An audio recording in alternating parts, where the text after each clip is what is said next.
Frank Lovejoy. Welcome to the Mid-Atlantic Nostalgia Convention. You know, I'm surprised that people are still interested in what I did. Well, I loved performing, whatever it might be, radio, movies, television, but especially the theater. So have a seat and relax, and listen to Don Ramlow, Karl Schadow, and Joe Webb talk about my career and my life, especially with Joan. And for you Nightbeat fans, here it is one more time, just for you. Copy, boy.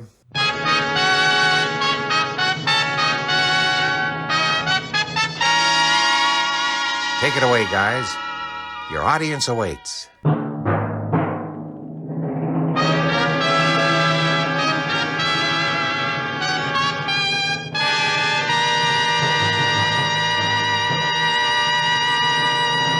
Thank you very much, Keith Scott. Keith is a voice actor in Australia and a very big Frank Lovejoy fan, and he lent his talents to us here today. Frank Lovejoy has been a topic of interest for all three of us, and we put together some resources for everybody as we go through the presentation for you to look at after everything is done. It's got links to programs Frank was on. It's got some of our picks for Nightbeat and other series. And it's just a wide range of resources for you to use, and it's going to be up there for quite a number of months. So feel free to take advantage of that. And also, if you want to refer people to this video, you can do that either through the YouTube page, but also this particular page that we've started. Speaking of getting started, why don't we get going with Don Ramlow, and you can tell us a lot about Frank and how he grew up. That's correct. I've been a fan, as you've mentioned, for many, many years of Frank Lovejoy and seen so much that he's been involved with. And quite honestly, growing up as a kid, my first connection with him was not on radio, but rather on watching his TV show in the 1950s. So that led me to all of a sudden figure out, gee, this voice I'm hearing on radio is the same person. And so I started doing research a long time ago with the hope that maybe I'll be able to write a biography at some point about him. But to get back to the bare facts, if you will, Frank was born in 1912 in the Bronx and lived there for a brief while before he moved and relocated to New Jersey, where he spent most of his younger life. Pretty much typical kid doing involvement with schoolwork and stuff. Went out and did fundraising for bonds for after World War I. As a 5-year-old, there's various comments that have been found about him touring and making please donate your money, if you will, to the cause. And he did that for a while. But then tragically, in 1927, he lost his father at age 15 due to a heart attack. And at that point, his life kind of took a different tangent for a while, but he still never lost his love of theater. And eventually he did a lot of local work and other items until finally he got connected with a group called Theater Mart in New York, which was a group doing all brand new theater productions in the area. And when he started doing that, he really started loving that. And eventually this led to him going on Broadway in a very minor part at the Fulton Theater called Judgment Day, which was his very first appearance that he really made in an official Broadway production that we had at that time. After that, a short while later, he moved out to the Ohio area and also to the Abington Barter Theater. The Abington Barter Theater was where he really cut his teeth learning how to be professional. And so many great actors that we think of in the golden age of film, television, and radio worked at the Abington Theater at various times. After that, he took and relocated with the play in Cincinnati, Ohio, where he eventually began working for WLW. And he worked there for about approximately 10 months, 9 to 10 months. It's not quite clear exactly when he made the move to leave and go on. And I'm going to turn it over to Karl a little bit here, talk about his radio work. While still in New York, Frank was on Five Star Final, and this was in 1935. Five Star Final was produced by WMCA, one of the local independent stations. Five Star Final was aired from 1931 to 1946 locally and also on the Inner City Network, so it got up and down the East Coast. And Frank was a major player in that. Don had mentioned, when Frank was in Cincinnati, he was on WLW, and those are the next two programs listed there, Famous Jury Trials and The Life of Mary Southern.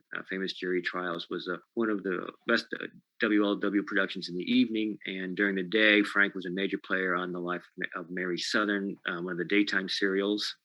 When both of those programs moved to New York, it is apparent that Frank also moved back to New York with them. So he continued his radio work in 1937 on such syndicated series as Front Page Drama, syndicated by the Hearst Syndicate.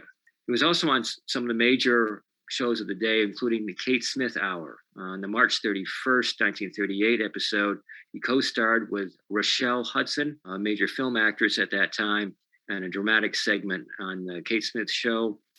This was one of the few variety shows that Frank was on at that time. Another prestige program was the Columbia Workshop, where he acted and also wrote. In November 17th, 1940 episode, I Get the Blues from Reviews, he co-authored that particular episode with Al Rinker. Earlier than that, Frank had joined the cast of Mr. District Attorney, where he was a major player for a couple of years on that show, produced by Phillips H. Lord.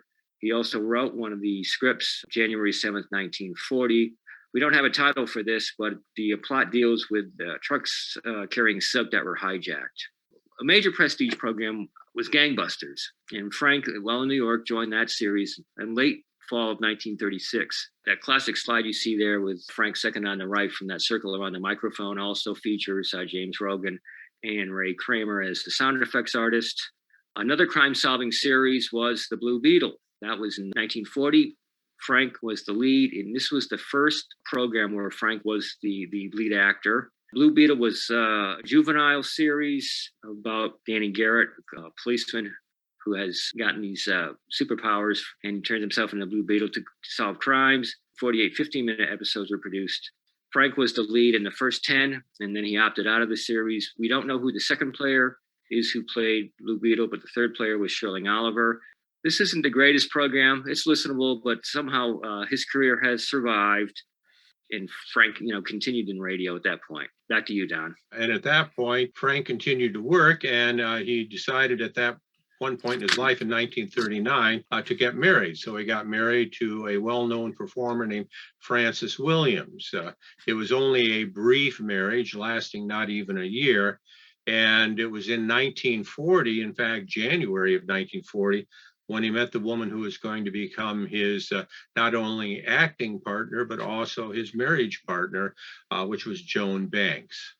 Now, a little bit about Joan is that she took and was born in Manhattan, grew up in Rye, New York, was heavily involved in theater throughout her time in high school. Many, many articles out there about her performing in high school. And at 18, she already had been offered jobs to work in New York on a professional radio show at that point in time, Snoop, Nagel, and Bud. And along with that came other major productions.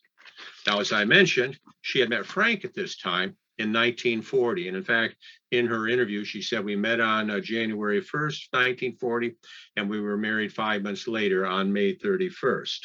They worked together throughout their careers on radio, television, and were heavily involved with those types of activities. Then I'm going to shift it a little bit more over to Karl, who can again delve into the radio side of activities at that. In 1939, Frank was cast as a major supporting player in a serial, Beyond Reasonable Doubt, which told the story of famous New York attorney Stephen Moore, played by Nick Dawson, who was a major radio player during the 1930s. This particular program was produced by Associated Music Publishers, 15 minutes transcribed syndicated series that could be either aired during the daytime or the nighttime. It was heard all over the country. The following clip includes Nick Dawson, Frank Lovejoy as Cuba, his valet, and also Norma Chambers. She came running up and threw her arms around him. Yeah, she would. She kissed him, eh? Oh, yes. Ted, dear, and Gloria, darling, and before I could get my kimono on, they were gone, arm in arm. I see. Husband and wife. And I told you she's a two-timer, boss. She never said nothing about having a husband, even to me. Shut up, Cuba. I'm trying to figure this out. Now, she took a taxi. That means... You ain't still gonna chase that dame, are you? Ain't you stuck your neck out enough? Well, as you heard in that clip, Frank's accent plays a really good heavy, but he wanted more romantic roles. So what does he do? He turns to his wife, Joan, and asks for her support, which she is more than willing to help her husband with. And in 1985, Joan explained exactly how she helped Frank to curb his New York accent so he would get these major supporting roles. We met the 1st of January and we were married the 31st of May. But during that time, I was working a great deal. I was doing nighttime radio and daytime radio, and he was just doing step down. And it was frustrating him terribly.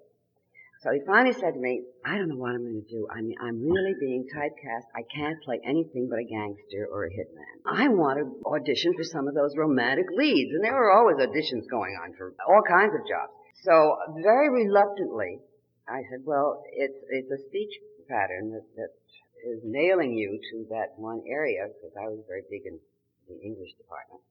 And I said, you can fix it if you want to, and I will help you if you want me to, but it is not easy, and it's very tedious. Please, anything. Now, the problem was he would not, as many New Yorkers do not pronounce their R's. It's water, or New York. And it hasn't really anything to do with your education as such. It has to do with the milieu in which you live, and you hear, and you communicate by imitation, more or less. I explained to him how he had to start and pronounce his R's and not drop them or make H's out of them. And he said, okay, you keep reminding me. I don't know if you can imagine how tedious it was being married to somebody, and, the day is over, and we're neither working, we're having dinner, and he would say, so I wanted to go out to the water cooler, and I'd say, R. And he'd stop, and he'd say, right, water cooler. Except we did that day in and day out for 5 months. And he would get to the point, if I would start to say the R, all he'd do was give me a look. He was ready to kill me, because it got to be very, very annoying. But it did cure him, and 3 months later, he was playing a romantic lead for Blackett, Sample, and Hummert. And he completely changed the speech habit that was indeed making him difficult to cast, other than the things that he had started out doing.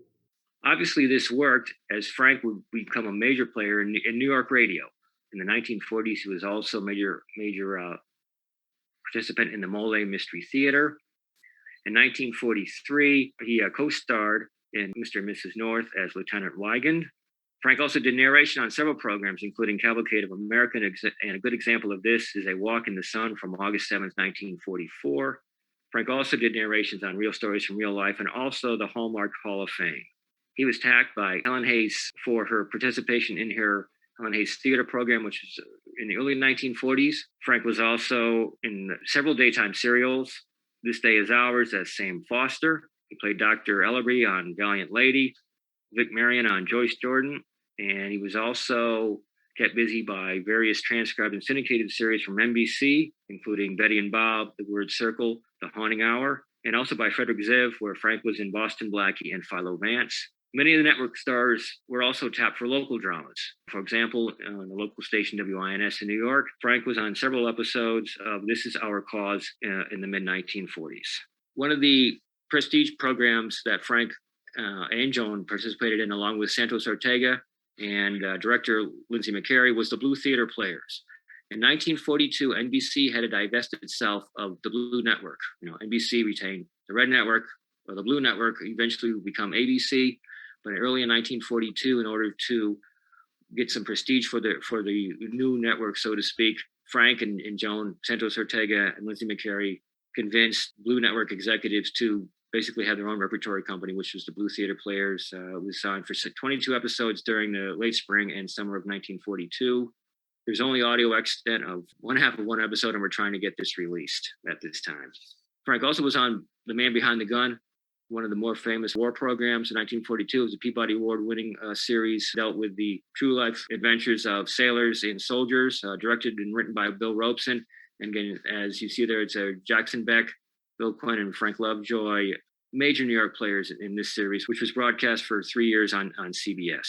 Karl, one of the more important figures in here is Bill Robeson, of course, right?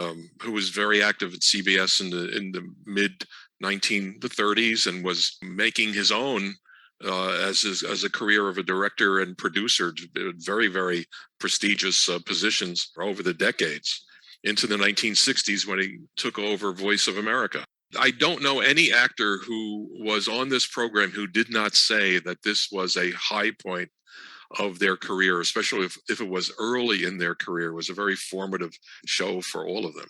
As you become more known in your career and your reputation around the industry, but also among the public, expands, people recognize your name and you start being asked to give endorsements for advertising, whether it's in print or some kind of audio. And in this particular case, Frank Lovejoy has made a valiant and courageous stand against the baldness and also dandruff. So, as best as I can tell, this was a local franchise to help men deal with these two very serious problems. One of the biggest and most successful series on radio in the 1940s and the very early 50s was This Is Your FBI. A lot of people don't realize how important this particular program was because the name FBI in Peace and War and the way that show opened was much more memorable. But this series was the one that had a very tight relationship with the FBI and with J. Edgar Hoover, and Frank gets a role in this series. This was also a very important series because it had, for the first time, a national sponsor of a very big financial services company. And of course, we recognize financial services of insurance companies and banking and investments as regular advertisers on television today. But this was the first time that this was done on this scale, and it was extremely successful for the Equitable. This show had a very important part in the development of crime drama and true crime drama, but also in the marketing that could be done in media from this part of the economy. And now that kind of takes us to the next phase of Frank's life. Frank had earlier in 1943 did a screen test out in California for Warner Brothers. Nothing really came of that at that time, but eventually he was again encouraged and persuaded to move to California in late 1946 to be in a film called This Side of Innocence. Unfortunately, that film was never made, not as surprising for a lot of films, but the advantage to him was he was still getting paid the whole time he was there while waiting for the film to begin production. So while he was waiting, he took and got permission to have a part in a movie called Black Bart with Dan Duryea and Yvonne DiCarlo as the leads in that. And it was not a huge role, but still it was his very first appearance on a major film effort that was going on. This led to many, many other films that he was involved with over the years. And as we go through, we can look at a film called Three Secrets, In a Lonely Place, which was known for having Humphrey Bogart in it. The film version of I Was a Communist for the FBI, which was a major, major movie at that time. And then as we continue, you see the movie Starlift that he was in. And of course, one of the very earliest 3D movies that was made called The House of Wax, which was a very popular film when it came out. Others were made, but if you talk to people about what movie really made a big impression on people when it was time for 3D, House of Wax is one that comes up almost every time. From there, he went on to star in two well-known noir movies, one called The Hitchhiker with Edmund O'Brien and William Tallman. Edmund O'Brien, of course, a major film actor, movie actor, and of course, so well known for his involvement with radio theater. And then William Tallman, who to most people would be the lead attorney on the Perry Mason show. Lots of people knew him. And then as we switch over to Shack Out in 101, another one with Terry Moore, as the leading lady. You see him there with another group of people, including Lee Marvin, who went on to a very successful career himself. This continued on, and eventually he was involved in a musical called I'll See You in My Dreams, and then eventually into a film called Strategic Air Command with James Stewart and June Allison. This particular lobby card is one of my favorites, only because here you have this lineup of all these actors, and there's Frank pointing with his hand at something out there. And where does your eye go? But immediately onto Frank when you look at that photo. So I've always been impressed with this particular lobby card that was there that you have. Frank went on to make a total of 33 movies throughout his career. But then also there were other things that he was still heavily involved with while he was out in California. His radio career didn't end. And Karl has a lot more he'd like to talk about there. In late 1946, when Frank had moved to Hollywood to engage in his movie career, as Don has noted, he immediately was tapped for radio programs, including the lead in Murder and Mr. Malone. This was the Craig Rice series. John J. Malone was in the novels in the late 30s and early 40s, finally went to radio in 1947, and Frank was tapped as the dapper attorney. And we have a clip here from May 1948. But if the murderer wore gloves, how could you see advantage? You couldn't. Oh. See how simple it is? Well, being simple-minded yourself must help you a great deal. Yes, it does. When you work up to that state, you'll find out. Would you recognize who was opposite Frank in that particular clip? None other than the gravelly-voiced Charles McGraw. Frank also had major recurring roles in daytime serials such as Today's Children. Starting in October 1947, he was cast as Christopher Barnes, and he retained this role for about 3 years.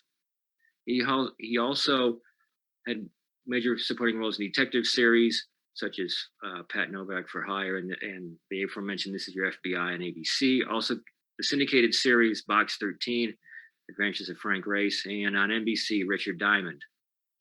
He was on numerous episodes on the CBS series The Whistler, Escape, and also Suspense.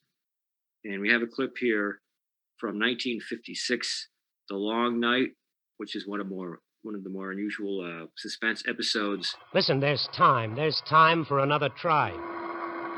Forget it. The engine just quit. That's it, Rockford. Well, you can still do it. Forget it. You're wasting your time. I just want to say thanks for trying.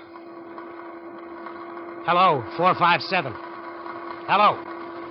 Hello, Beach. Hello, 457. He can't hear you. His hands froze to the mic. Yeah.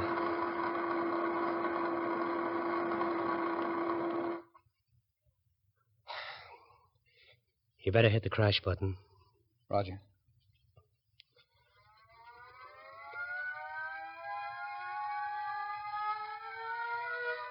Rockford Tower to all planes awaiting landing instructions.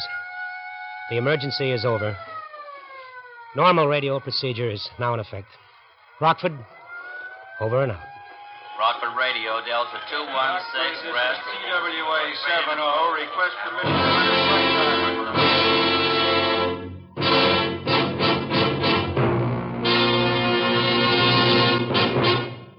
Suspense, in which Frank Lovejoy starred in The Long Night, adapted by Sam Pierce from the Atlantic Monthly story by Lowell D. Blanton. It's interesting, in that particular clip was also Stacey Harris along with Frank. Frank does an excellent job in that particular suspense episode. He was also in Favorite Story, NBC Theater, and several episodes of Family Theater. Frank was also involved in some programs which adapted movies for radio, including Screen Directors Playhouse, where he was in Pride of the Yankees, and also Lux Radio Theater with Humphrey Bogart and The Treasure of Sierra Madre, and also Goodbye, Mr. Fancy. And we should mention that in Goodbye, Mr. Fancy, he also was in the film version of that movie also. Frank is best known for Night Beat. The following clip of Night Beat includes the introductory theme, announcer Doug Gorley and Frank Lovejoy's introduction to the program. Night Beat.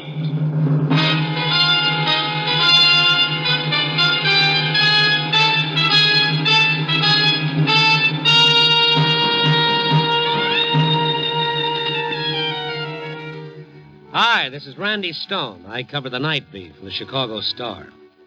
Stories start in many different ways. This one began with a brawl in an alley and ended up with a murder that just missed.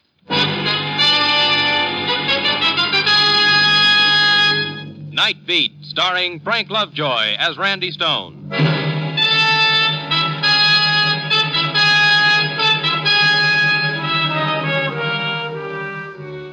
Dayside, a reporter more or less walks in the sun. He talks to people in banks, offices, on street corners, doctors, druggists, housewives, salesmen, ball players. He gets a good look at their faces, and they get a good look at him. But Nightside is different. Stories are different, personnel different. Thugs, gangsters, singers, police, yeah, and lovers. And nobody hardly ever gets a real good look at anybody's face. Maybe it's better that way.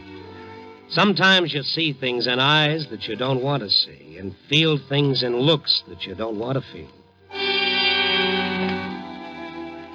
But I'm an after-hours boy, and that's what makes my copy. Like last Tuesday night, I was strolling down Rush Street, wondering if I'd be able to find a story somewhere in one of those sleazy gambling houses or bars or clip joints.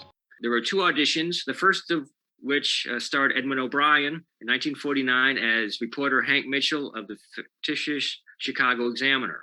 This program did not sell, and so a second audition was made in 1950, which starred Frank Lovejoy as newspaper reporter Lucky Stone for the Chicago Star. The reason that the Examiner couldn't be used is because both Chicago and Los Angeles had newspapers at that time, which had the name of Examiner, so there were issues with that. There were 112 broadcasts of Night Beat from 1950 to 1952. All but one were on the full NBC network. The lone episode of March 4th, 1951 was only a West Coast special tribute to the press. As a promotional campaign, there were 4 repeated broadcasts of Night Beat with new casts aired on Sunday afternoons at 4 p.m. during 4 successive weeks in April of 1950. And this actually did help promote the program, which was usually heard on Mondays at 10 o'clock. So yeah, you had different audiences. NBC was pleased with this promotional campaign. Of the 112 broadcasts, so far 76 or about 2/3 have survived. So if you're out there and you know episodes, please contact us because we're always looking for new audio. As I mentioned, the program started in 1950. Its first season ran until August of 1950, and then the program was off until 1951. The second season continued from May of 1951 until September 1952. For the most part, Night Beat was a sustained program by NBC. However, there were 2 sponsors for short segments of the season's the program's history on radio. In the summer of 1950, General Mills, who's a major radio advertiser in the 1950s, promoting its Wheaties Big Parade on NBC, they sponsored Night Beat and Dimension X and several other programs for 13 weeks during the summer of 1950. In 1952, Pabst Sales Company, promoting Pabst Blue Ribbon beer, sponsored only 8 episodes in the summer of 1952. And the question is, well, what do you have? They only sponsored half the program. So I guess we have half the program here for this sponsor, which they took a lot of ribbing in the press, and Variety and Daily Variety just ripped them to shreds about this. Why are they only sponsoring half a program? I don't know, but hey, that's interesting. Don Sharp was the packager of Night Beat, and he enlisted an excellent production crew, including Warren Lewis, who was an award winner from TV Radio Life for the Best Director in 1951 and 1952. Frank Worth composed and conducted the Night Beat theme music, which added significantly to the noir atmosphere of the program. Later in the run, Robert Armbruster was conductor of the orchestra. The cast was culled from many of Hollywood's Radio Row. Night Beat was an adult program. As you can see there's many people who you recognize: Lorene Tuttle, Parley Bear, Herb Butterfield, many, many others. And also there was several juvenile actors, Ann Whitfield, Jeffrey Silver, and Peter Vautrin, who were also on the program. Often these particular episodes profiled kids and their problems. This made Night Beat an excellent program. Peter Vautrin starred in an episode on July 3rd, 1950, and this may have been his radio debut. The writers, Don Sharp was quoted in an interview that he mentioned that writing was the most important factor of any radio package. To do this for Night Beat, he enlisted Larry Marcus as writer of many of the scripts and also as story editor. Some of the other writers were Russell Hughes, who was much experience from Cavalcade of America, Box 13, and the Damon Runyon Theater, and others there. E. Jack Newman, the husband and wife combination of John and Gwen Bagney, and also Kathleen Height, who's probably best known for her work on Gunsmoke and Rogers of the Gazette, and possibly others, including perhaps Frank Lovejoy. We're still investigating. He may have written one or co-written one of the episodes of Night Beat in 1952. The plots concerned of each of these scripts were, from runaway kids to missing husbands, with Randy preventing typhoid epidemics to potential suicides. All of this contributed to the noir atmosphere and aspects of the program. So when you're considering Night Beat as an example of radio noir, you want to include that along with Adventures of Philip Marlowe and Broadway is My Beat. And I have to give a plug to The Man from Homicide as well. Frank was quoted in an interview that he wanted to make the show about people, and he certainly did. We have a clip here from what we consider one of the best episodes of Lovejoy. It features Frank and his wife, Joan. Their chemistry on radio was probably the best, comparable to Elliot and Kathy Lewis. The chemistry on these programs are just fantastic.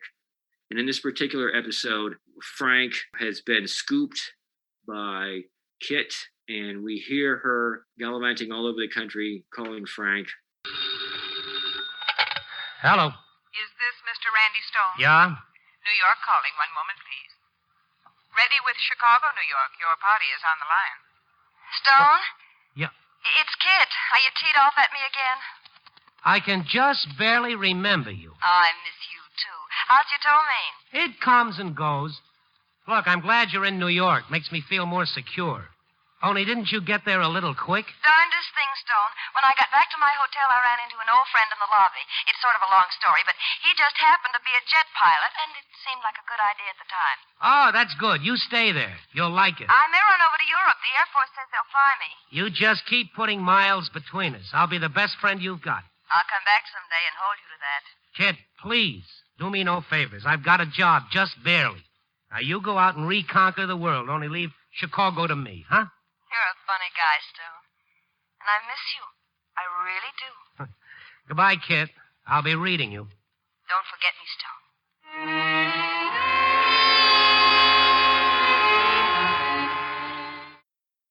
As you can hear from that clip, the chemistry of the two of them in these episodes is expert. The three of us got together, and we had to come up with 3 episodes. If you're new to Night Beat or you want to continue working on the series, and you're looking for episodes to preview, we suggest the following: search for Fred, Olditch, which we just heard the clip from, and also 5 Days for Christmas. The other interesting aspects of Night Beat was this promotion. In 1950, NBC contracted to have 45 RPMs made of several episodes as an audition. These were, of course, much easier to transport and listen to than the cumbersome 16-inch transcription discs. The 45s were in a box, and the artwork was done by Andy Warhol.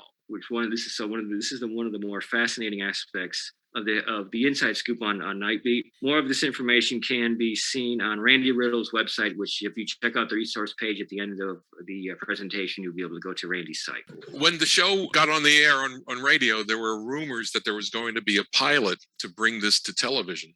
And there never really was. But on 4-Star Playhouse, they had what could be considered a pilot of a script by John and Gwen Bagney, who were writers for the series, and Larry Marcus in support of that. And it is available to see on YouTube. It's a very, very good episode. It's called Search in the Night. But at the beginning, Joan Banks is in it. She's not listed in the credits, but she is just laughing hysterically outside a bar. And Frank walks by and gives her, I guess, a dirty look, which must have been a good point of laughter once the scene ended. But if you want to see what Night Beat could have been as a television program, and I think it probably could have been a great television program, this was it. And this 4-Star Playhouse was an anthology series, and it had numerous investors in it, like Dick Powell and Ida Lupino. They used it as a way of testing new programs for potential broadcast. While Night Beat didn't get on the air, 4-Star Playhouse had 2 episodes of a program starring Frank called Meet McGraw.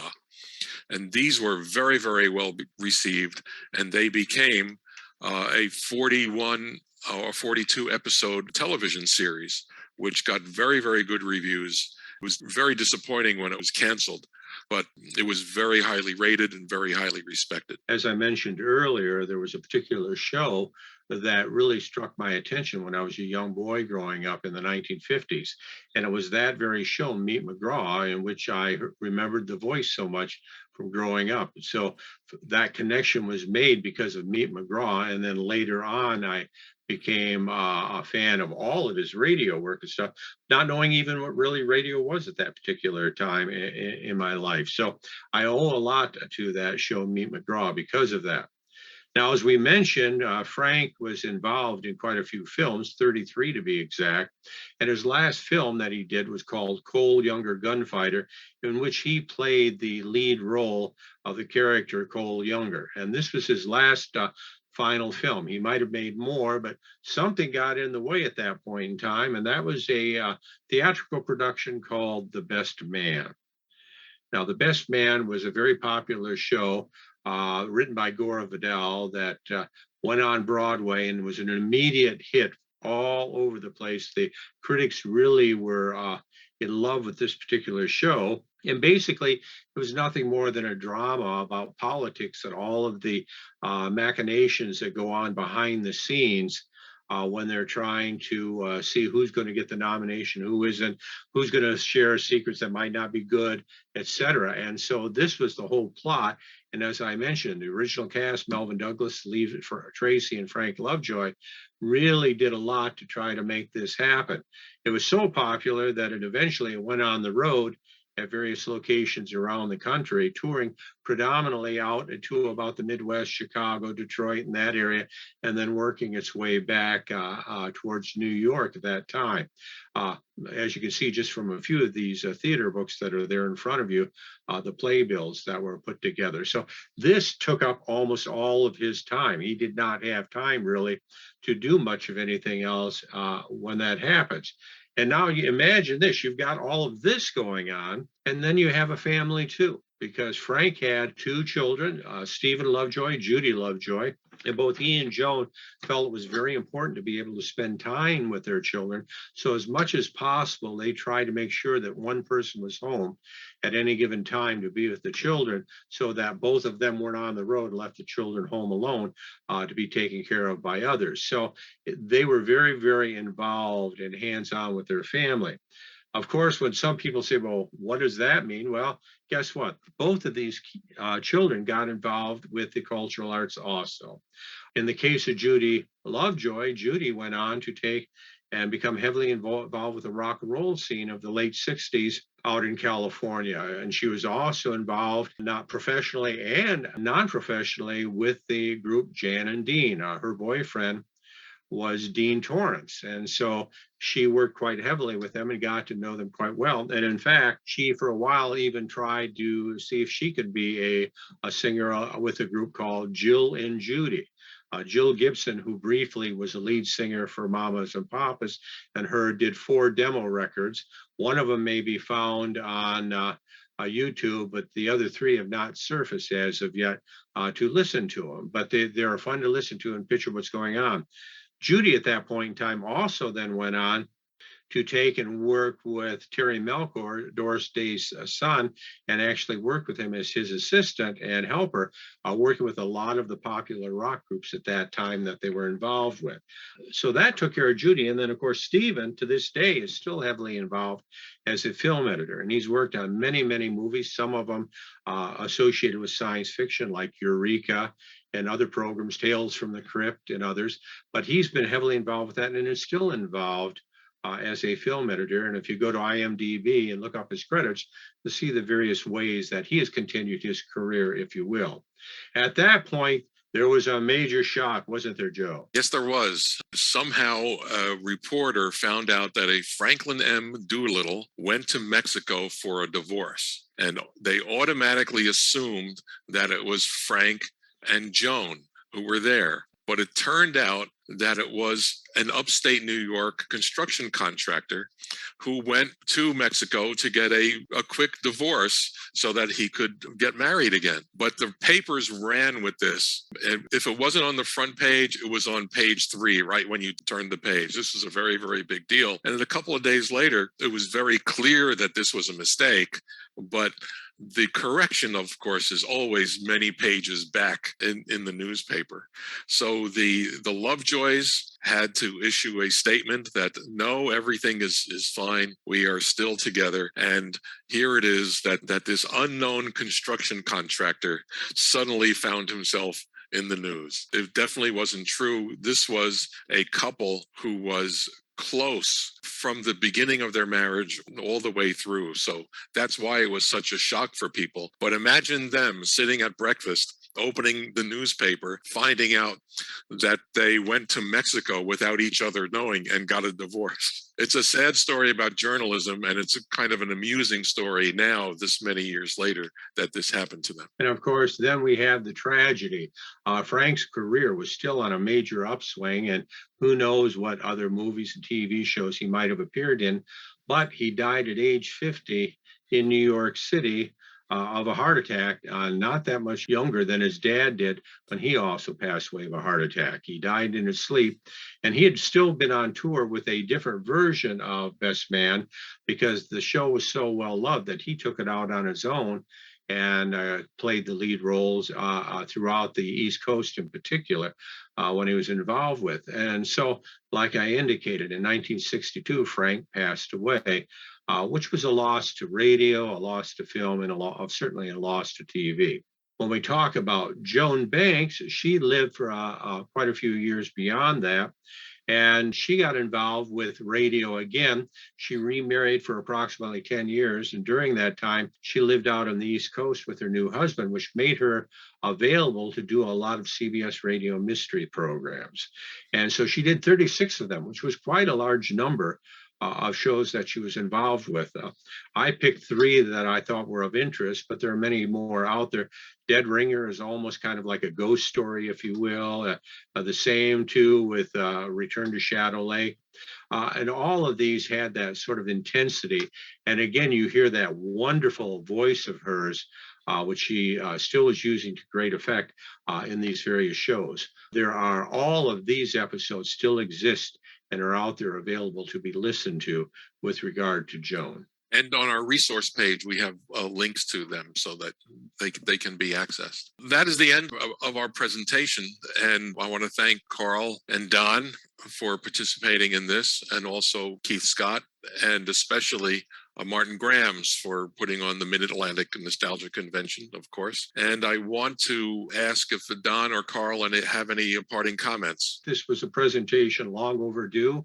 I know there are many, many fans out there of Frank Lovejoy for various reasons, and I was glad to be a modest part of putting this program on for others to gain a little bit more insight to both him and Joan Banks, 2 equally talented actors that were out there. I encourage everyone to go to the special site that we have set up for this particular presentation. You'll find links to all the YouTube videos that we could find of Meet McGraw and CBS Radio Mystery Theater and other programs that Frank was on. And we also encourage you to tell others about this, because we think Frank Lovejoy doesn't get enough credit as being one of the top radio actors. In some sense, it was because he was active in so many other areas too, not just the radio. But some of the things he did on radio, like Night Beat, are just absolutely incredible, and some of the best programs that were ever on during the Golden Age. Thank you again, Don. Thank you again, Karl. And thank you, Martin.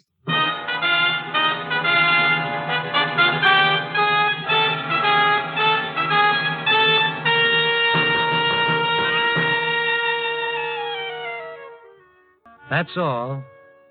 Copy, boy.